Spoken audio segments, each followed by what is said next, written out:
A ver, aquí me han aparecido un eh, alumno, Jerónimo MM, no sé si está presente. Sí, sí, bueno, alumno, usted me pregunta, luego de explicar si es que hay que entregar algún TP de física. No hay que entregar ningún trabajo práctico. Eh, Alumna, discúlpeme, señorita, no, lo que pasa que en mi pantalla aparece GM, entonces, desgraciadamente no sé yo. Discúlpeme. Bueno, no tiene que presentar nada, señorita. Lo único que aquí yo hago es, bueno, ustedes tienen la guía de trabajos prácticos y yo, dado un poco esta forma de enseñanza que virtual, hago yo los problemas. Y después, sí, el día del parcial tienen que rendir parcial, pero no, presentar no tienen que presentar absolutamente nada. Bueno, dicho esto, espero que esto le aclare, haya respondido a su pregunta. Eh, bueno, dicho esto, voy a compartir pantalla con ustedes y vamos a reanudar el trabajo práctico número 6. Para eso, permítanme compartir pantalla con ustedes. Ahí está. Bueno, habíamos hecho hasta el problema número 5 del práctico 6, recuerden ustedes, y bueno, vamos a continuar con el problema 6. Y dice el problema 6, en la figura se muestra eh, un aparato conocido como espectrógrafo de masa. Recuerden que esto lo hemos visto en la teoría del espectrógrafo de masa. Y dice, la puerta S, que se ve ahí, la puerta S, es una cámara en la cual se ha efectuado una descarga eléctrica en un gas para producir un ion de masa M y carga Q. Es común que cuando uno quiere formar iones a partir de un gas, lo que se hace es producir una descarga eléctrica. Esta descarga eléctrica, ¿qué es lo que produce? Una descarga eléctrica se produce a través cuando entre dos puntos hay una diferencia de potencial muy grande. Y entonces se forma una chispa. Esa chispa lo que hace es entregar energía a los átomos. Principalmente esa energía se la entrega a los electrones y entonces los electrones adquieren una energía que les permite salir de su orbital e incluso salir fuera del orbital de valencia, y haciendo que entonces ese átomo que era eléctricamente neutro se transforme con un ion positivo, y en tanto el electrón quedará dando vuelta como un ion negativo. Bueno, el ion, dice, se acelera a través de una diferencia de potencial delta B y se hace entrar en un campo magnético B. En el espacio donde existe el campo magnético, el ion describe un semicírculo y choca contra una placa fotográfica a una distancia X de la abertura de entrada. Noten ustedes que si la distancia X que hay desde el punto del impacto en la placa fotográfica hasta el punto de entrada vendría a ser el diámetro de la semicircunferencia que ustedes ven ahí. Demostrar que la masa está dada por la expresión que aquí se observa. Recuerden ustedes que X es la distancia que nos da. Bueno, ¿qué ocurre acá? Habla de placa fotográfica. Esto ya no existe. Hoy en día ya no se pone una placa fotográfica. En la época que yo estudiaba, sí, se ponía una placa fotográfica Y entonces uno, debido a la depositación que había de una mancha, se podía encontrar cuál era la masa y la concentración también. Hoy en día se pone un detector de barrido. Ese detector de barrido recorre no toda la circunferencia, sino desde el centro de la circunferencia a uno de los extremos, y entonces así va detectando las posibles iones que llegan ahí a ese punto. Bueno, el principio de funcionamiento del espectrógrafo de masa lo hemos visto. Recuerden que surge de la ley de Lorentz, es decir, la ley de fuerza de Lorentz o la fuerza magnética.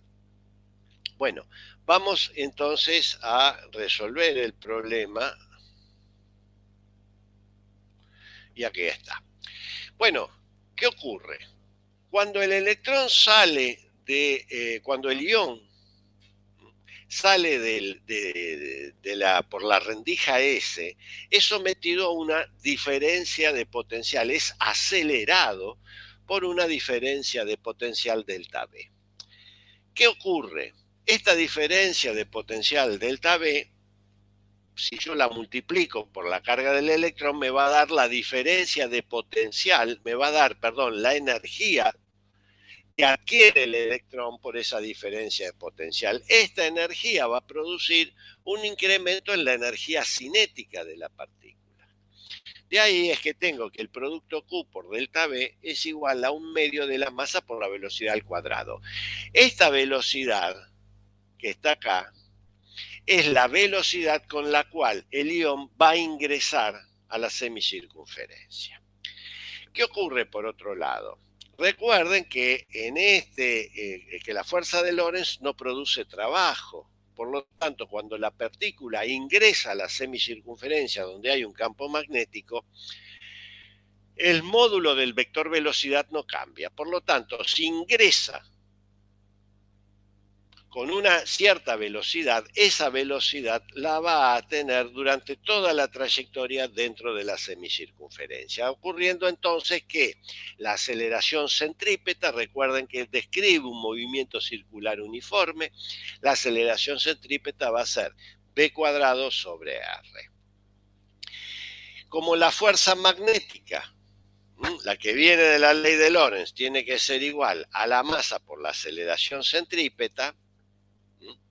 Y también recuerden, como vimos acá, que X es igual a 2R, lo que yo les decía, la distancia que hay entre el punto de ingreso de la partícula y el impacto con la cámara fotográfica es X, es 2 veces el radio. Bueno, noten ustedes que Q por V no es otra cosa que la fuerza magnética, esto ya lo habíamos visto, esto tiene que ser igual a la masa por la aceleración centrípeta, que es V cuadrado sobre R. De aquí, despejando la masa, obtenemos que la masa es Q por V por R sobre V.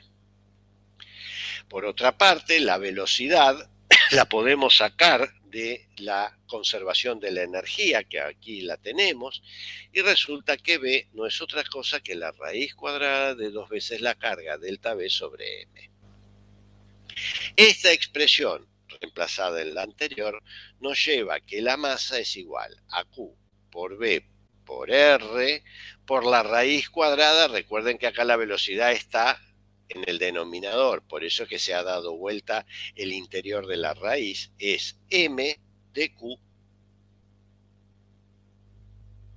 de 2Q por V. Si yo elevo ambos miembros de esta igualdad al cuadrado, encuentro que en el miembro de la izquierda voy a tener m cuadrado y en el miembro de la derecha voy a tener q cuadrado, b cuadrado, r cuadrado, m, porque m está dentro de la raíz cuadrada, dividido 2q por delta v. Haciendo las simplificaciones del caso, la primera simplificación es que tengo en el miembro de la izquierda m cuadrado, en el miembro de la derecha m, me va a quedar una m en el miembro de la izquierda. Y Q cuadrado en el numerador y Q en el denominador, me queda un Q en el numerador y me queda Q por B cuadrado por R cuadrado sobre 2. Como R cuadrado en términos de x es x sobre 2, aparece el 8 por delta b, y aquí aparece el x cuadrado, que es la expresión que nosotros queríamos calcular. Noten ustedes que este es un problema, si bien es un problema algebraico, porque demanda pasar pasajes de términos, elevar al cuadrado, en fin, unas cuestiones algebraicas que no son complejas.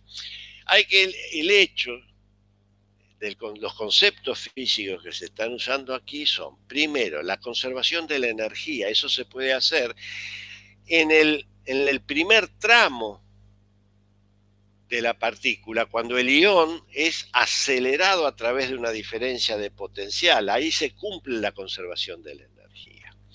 Luego hay que recordar que una vez que la partícula ingresa a la D, como le habíamos dicho, donde es la región en donde existe un campo magnético, la fuerza magnética no hace trabajo. Recuerden eso, la fuerza de Lorentz no hace trabajo. Al no hacer trabajo, no cambia el módulo del vector velocidad instantánea. Por lo tanto, la partícula ingresa con una velocidad y pega contra la placa fotográfica con la misma velocidad. Describiendo así, perdón, disculpen, describiendo un movimiento circular uniforme.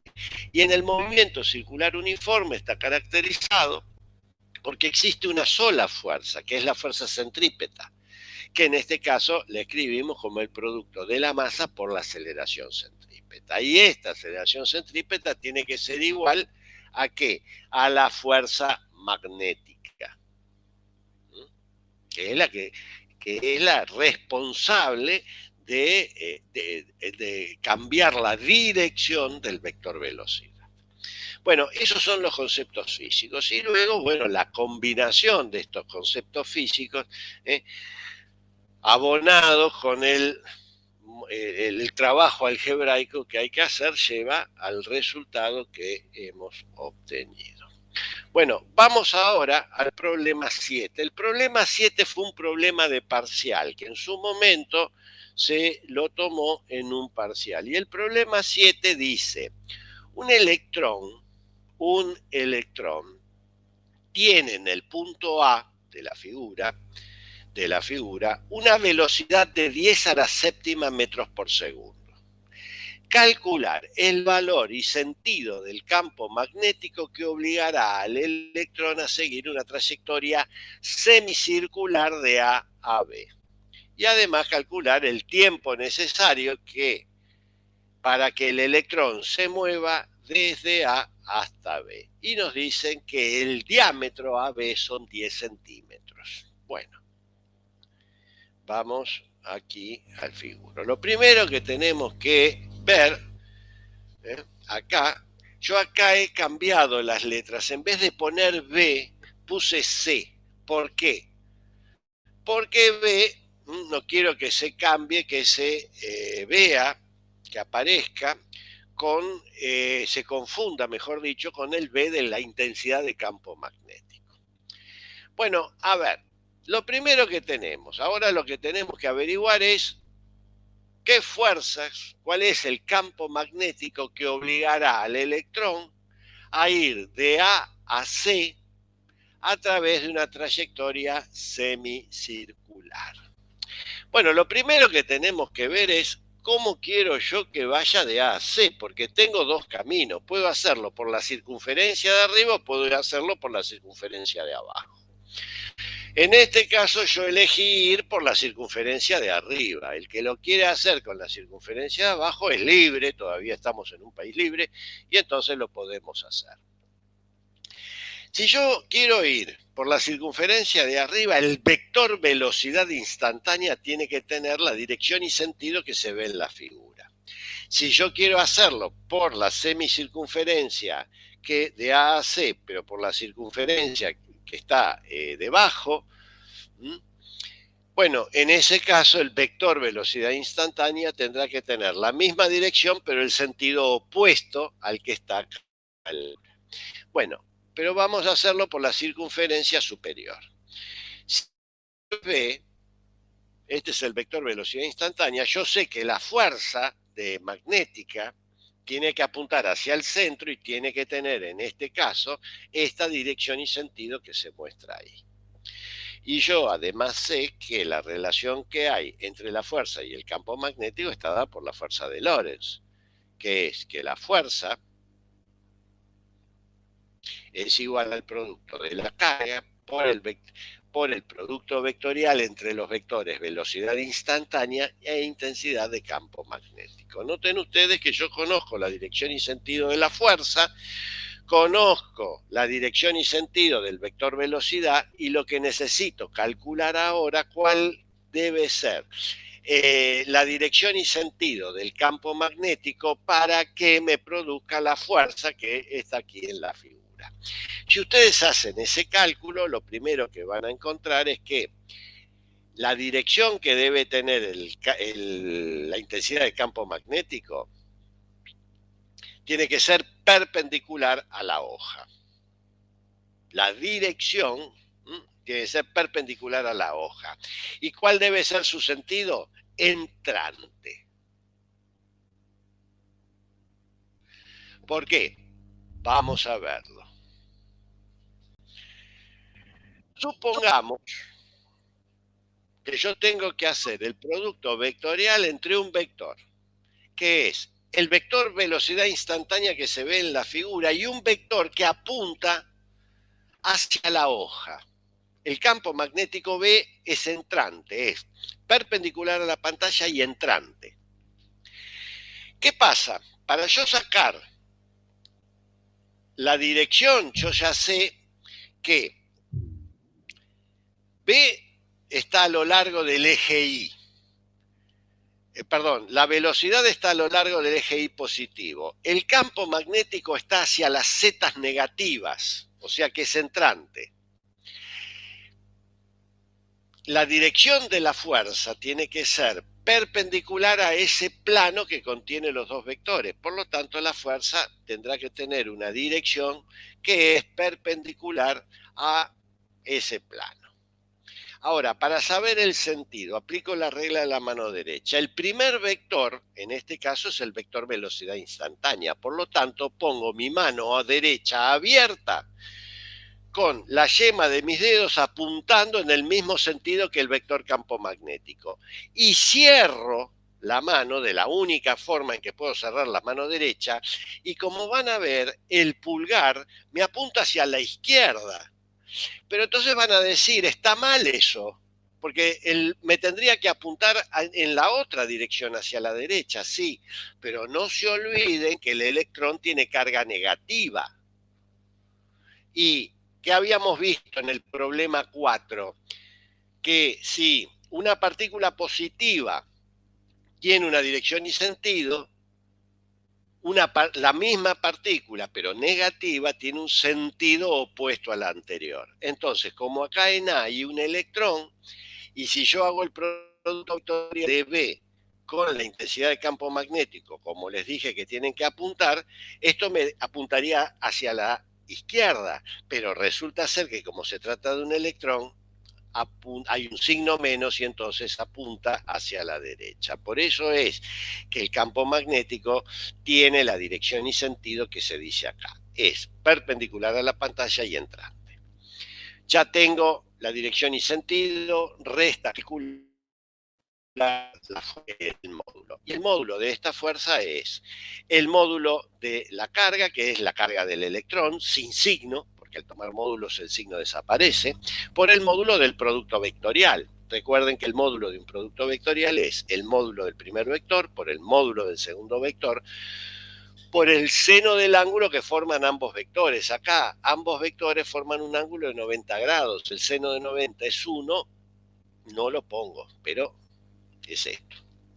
Y esto tiene que ser igual, como dijimos, a la masa del electrón por la aceleración centrípeta, que es el cuadrado de la velocidad instantánea dividido el radio.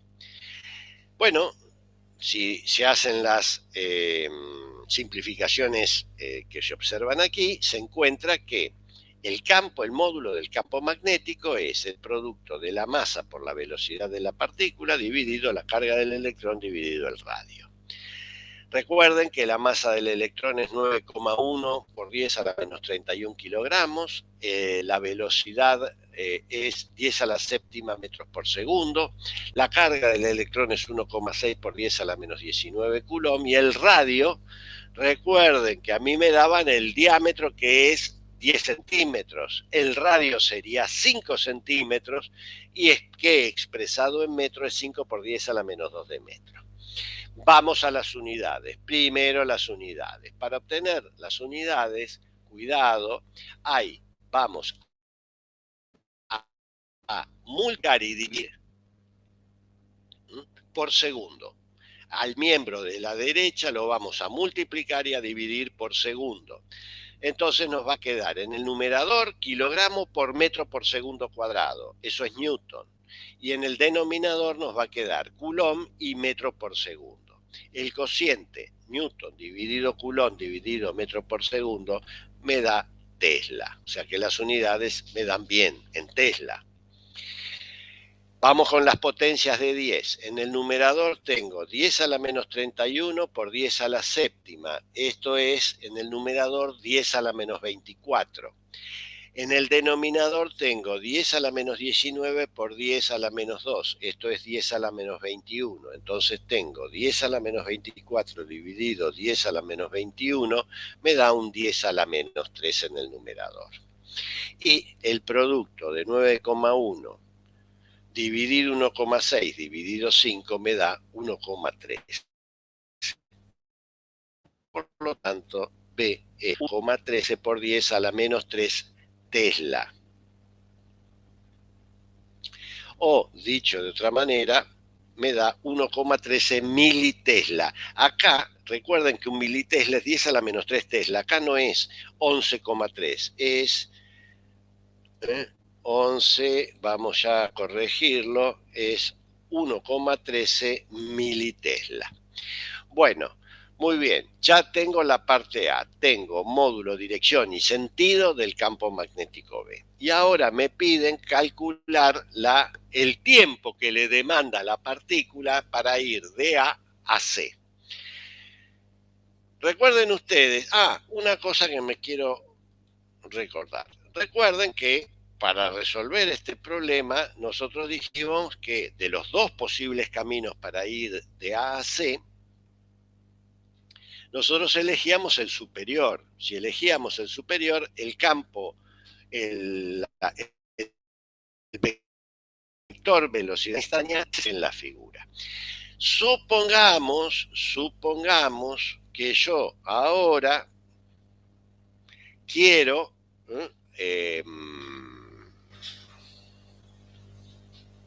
elegir la semicircunferencia de AC que va por debajo. En ese caso, el vector velocidad instantánea tendría que apuntar hacia abajo. ¿Y para dónde apuntaría el campo magnético? ¿Para dónde tendría que apuntar el campo magnético? Bueno, el campo magnético sigue siendo perpendicular a la hoja, pero en esta segunda parte sería saliente. Para la semicircunferencia de arriba, el campo es entrante. Para ir por la semicircunferencia de abajo, el campo tiene que ser saliente. Y el módulo va a seguir siendo el mismo. Bueno, dijimos que para finalizar debemos calcular el tiempo necesario, y acá es lo mismo, sea por arriba o por abajo, es el mismo tiempo que le va a demandar al electrón para ir de A a C.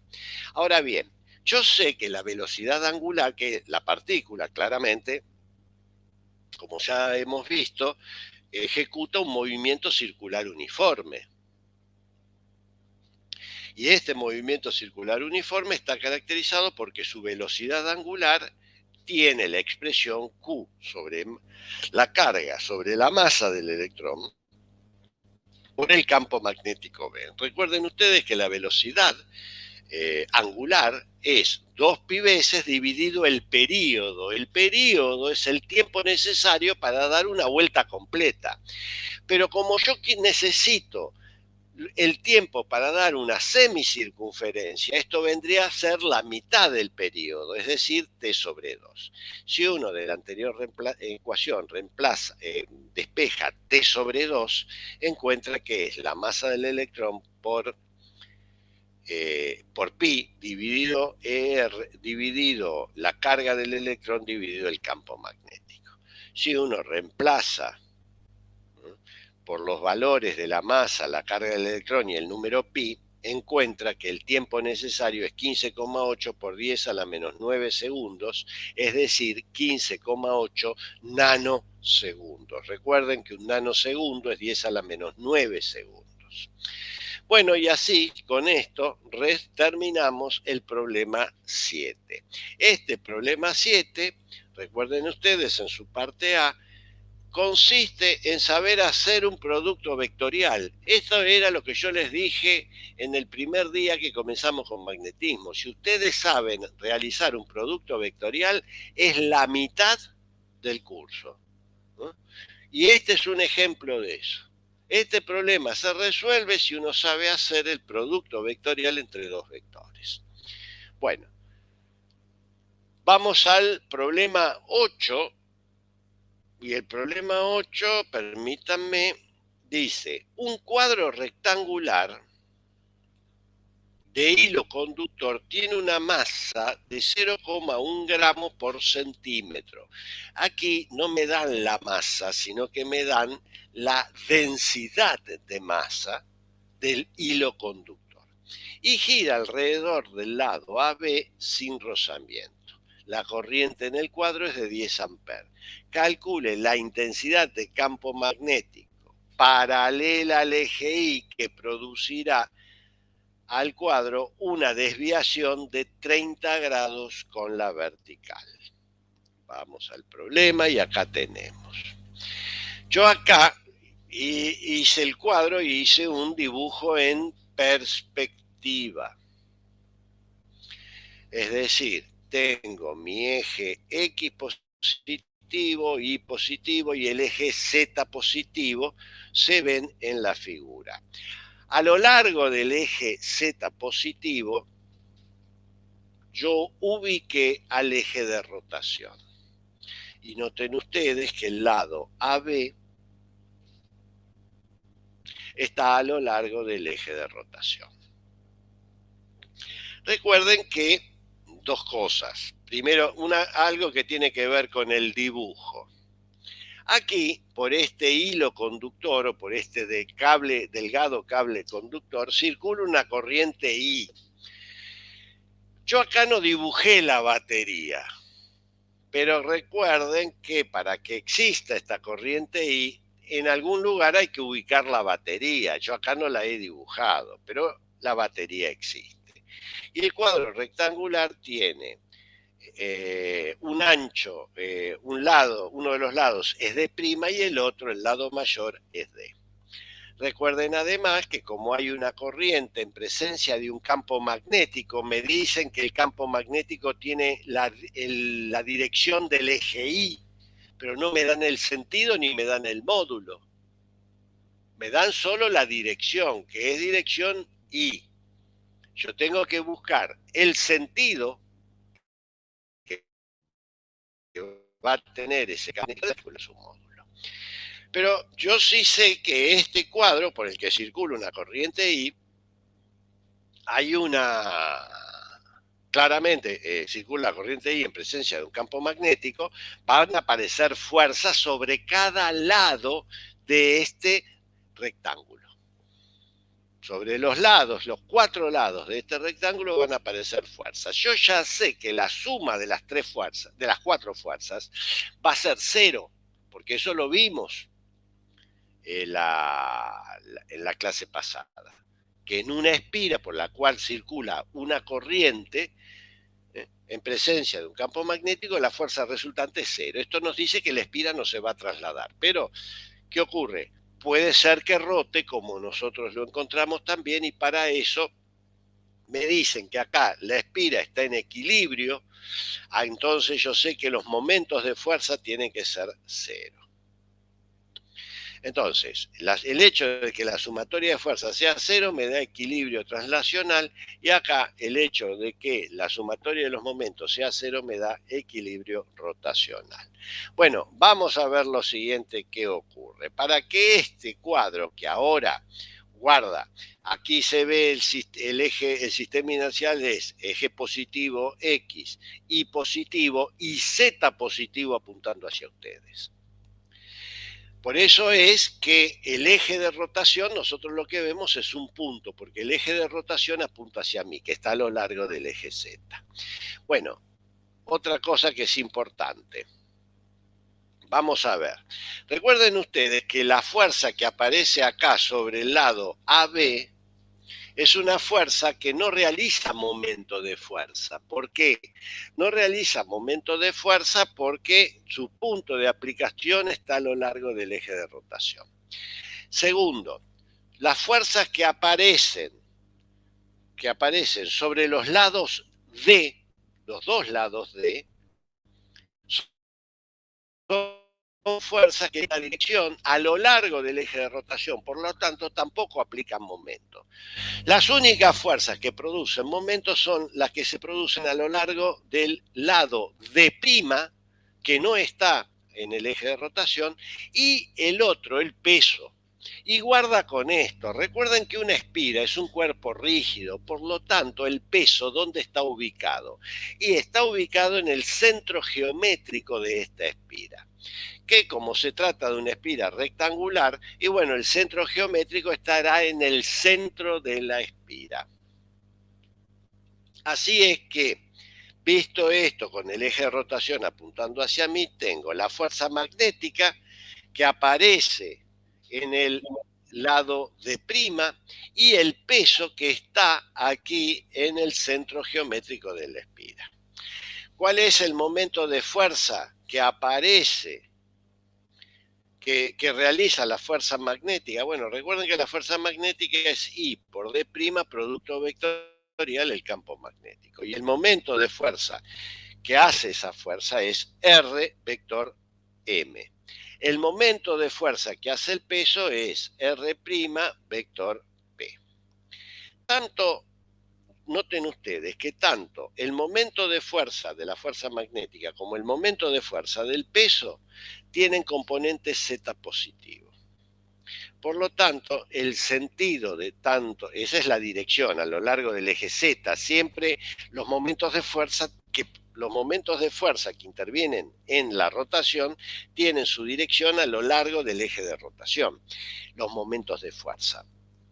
Y los sentidos, en este caso, tengo que tau m, es decir, el momento de fuerza que produce la fuerza magnética es positivo y el momento de fuerza que produce el peso es negativo. ¿Cuánto vale el momento de fuerza que produce la fuerza magnética? Es D por phi m por el coseno de 30. Noten ustedes que D coseno de 30 es el brazo de palanca perpendicular a la fuerza. Y el momento de fuerza que produce el peso también es el brazo de palanca perpendicular al peso. En este caso es D seno de 30. Como ambos, si yo sumo ambos momentos, la suma me tiene que dar 0, por lo tanto, el momento de fuerza tau m tiene que ser igual a tau p. ¿Cuánto vale tau p? D sobre 2 por P por el seno de 30 y tau m vale D por phi m, la fuerza magnética, por el coseno de 30. Noten ustedes que las distancias D se simplifican y me queda que la tangente de 30 es igual a la fuerza magnética sobre el peso. La fuerza magnética dijimos que es I por D' por B. Y en tanto, el peso es M por G. De aquí despejo que el campo magnético B en módulo, porque la dirección ¿cuánto vale? El sentido es hacia las I positivas, el módulo vale. Noten ustedes que acá yo tengo M sobre D'. Eso es la masa por unidad de longitud y eso es 10 a la menos 2 kilogramos por metro. por la aceleración, que es 10 metros por segundo cuadrado, dividido la corriente, que es I, 10 amperes. Recuerden que M sobre D' es 10 a la menos 2 kilogramos por metro cuadrado. Bueno, y la tangente de 30, que es 0,577. De aquí resulta que 10 a la menos 2 en el numerador por 10 me da 10 a la menos 1. Y entonces esto me queda directamente 10 a la menos 2. O sea, es 0,577 por 10 a la menos 2 Tesla. Recuerden nuevamente que la unidad es el Tesla. Es decir, esto me da 5,7 militesla. Entonces ya tengo la dirección, tengo el sentido y tengo el módulo del campo magnético. Con esto terminamos este problema 8. Ahora vamos al problema 9, y el problema 9 habla de que esto ya es Biot-Savart. Dice, por un trozo de cable conductor de longitud T de 5 centímetros que está situado a lo largo del eje Y, noten ustedes que acá el eje Y es paralelo, es horizontal, circula una corriente de 12 amperes. El trozo de cable se encuentra en un campo magnético de valor 0,45 Tesla y que forma un ángulo de 45 grados con el eje y con el eje Z. Y está contenido en este plano. Bueno, me piden calcular la fuerza magnética. Y entonces tengo que la fuerza magnética es F por I por delta B. Recuerden ustedes que la fuerza magnética es un vector, por lo tanto tengo que dar la dirección y sentido. Noten ustedes, y si se fijan ustedes en el, si se fijan ustedes en el gráfico, vemos que delta X está a lo largo del eje Y. Y el campo magnético también está en el plano IZ.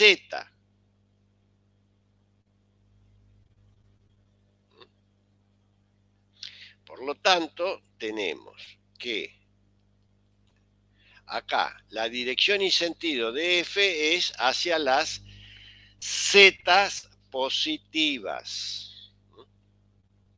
¿Y cuánto vale el módulo? Bueno, el módulo acá vale, el módulo de esto es I por D por B por el seno de 45. ¿Por qué? Porque al hacer el módulo de esto, es el módulo del producto vectorial, es el módulo del primer vector. Recuerden que el módulo de delta X, vector, es la longitud del cable, que me dicen que es D. Y por el módulo del segundo vector, que es el módulo de intensidad de campo, por el seno de 45. De ahí resulta que es 12 amperes por 5 por 10 a la menos 2 de metro, por 0,45 Tesla, por el seno de 45, que es 0,707. Si hacen la cuenta, esto les da 0,19 Newton. Vamos finalmente al problema 10. Y el problema 10 dice, tenemos dos hilos de corriente indefinidos,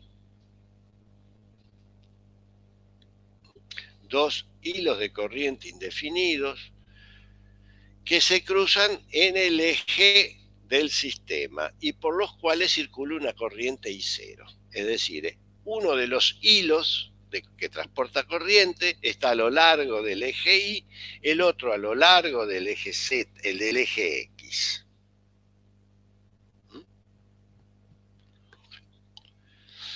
Y entonces me preguntan que tengo que calcular el campo magnético en el punto de coordenadas 1, 1, 0 y en el punto menos 1, 1, 0. Sí, ¿alguien me está haciendo alguna pregunta?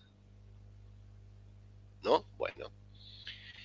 Bueno, vayamos entonces. Vamos a comenzar por el punto 1, 1, 0. Noten que 1 corresponde a la coordenada X, el segundo 1 a la coordenada Y y el 0, que es la tercera coordenada, a la Z.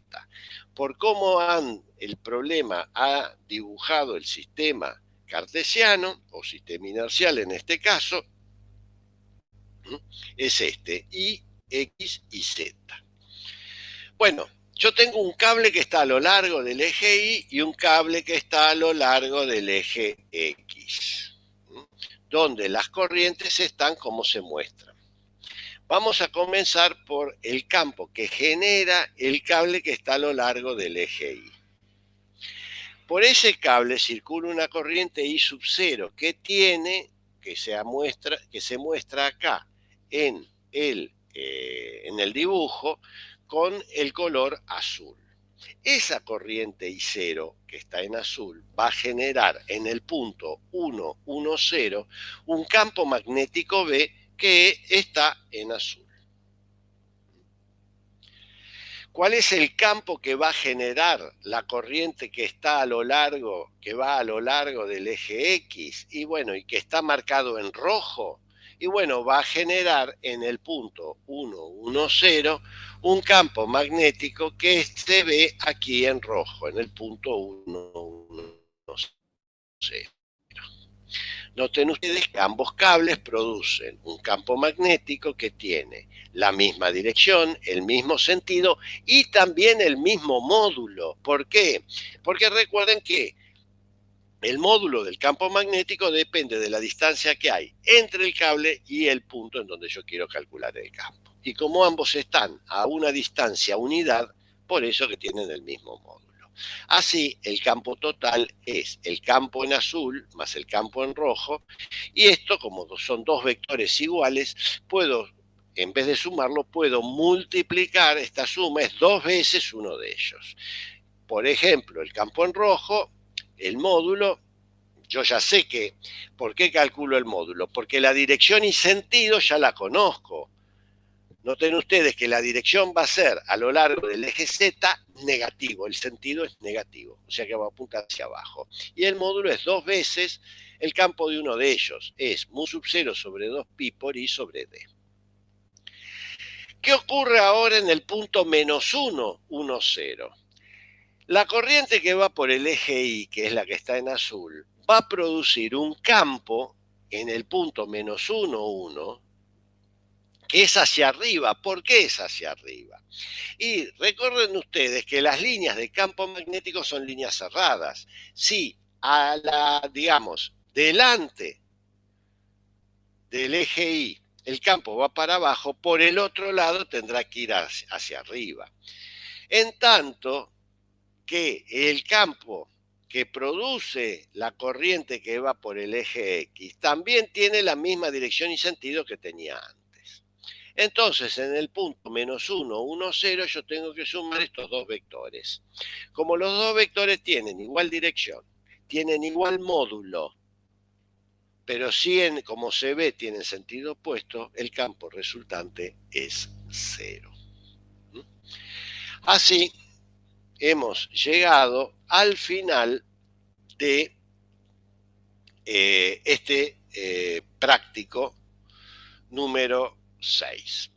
Desde ya, recuerden ustedes que si desean la presentación PowerPoint que yo les mostré del práctico 6, no tienen otra cosa que solicitármela y yo se las envío por correo. Bueno, el práctico 7, la clase que viene, que es el día miércoles, vamos a ver la clase número 13. Y el práctico 7 es muy breve, son pocos problemas. Es más, uno de ellos, el primero, yo ya lo he hecho en la teoría. Por lo tanto que esta semana, creo yo, a ver, sí, profesor, por favor, puede mandar las diapositivas. Sí, la señorita Esparza. Sí, cómo no, señorita, ahora ya mismo cuando me desconecto, le envío por correo electrónico el práctico número 6. Así que no se preocupe. Bueno, les decía, la clase que viene, que es el miércoles, vamos a hacer la práctica número, vamos a hacer la clase 13 y vamos a hacer el práctico 7. El práctico 7 es muy breve. La semana siguiente vamos a ver la clase 14, que le corresponde el práctico número 8. Yo creo que el práctico número 8 también lo vamos a poder hacer el día lunes de la semana que viene. Y yo les había dicho que finalizado el práctico 8, a la semana venía el parcial. Así que de alguna manera vayan más o menos poniéndose en carrera porque se va acercando el segundo examen parcial. Para el segundo examen parcial vamos a hacer como hicimos en el primero. ¿eh? La clase anterior vamos a hacer un repaso, una clase práctica de problemas donde yo he tomado en otras oportunidades. Así más o menos tienen una idea de cómo son los tipos de problemas con los cuales ustedes se van a enfrentar. Bueno, alumnos, no les quiero sacar más tiempo. Ha sido un gusto haber compartido esta semana con ustedes. Ahora termino y les mando el práctico, la presentación PowerPoint del partido número 6. Bueno, nos vemos entonces el miércoles a las 9 de la mañana. En oportunidad que daremos en la teoría el práctico. Haremos en la teoría la clase 13 y en el práctico número 7. Hasta el miércoles, alumnos. Hasta luego.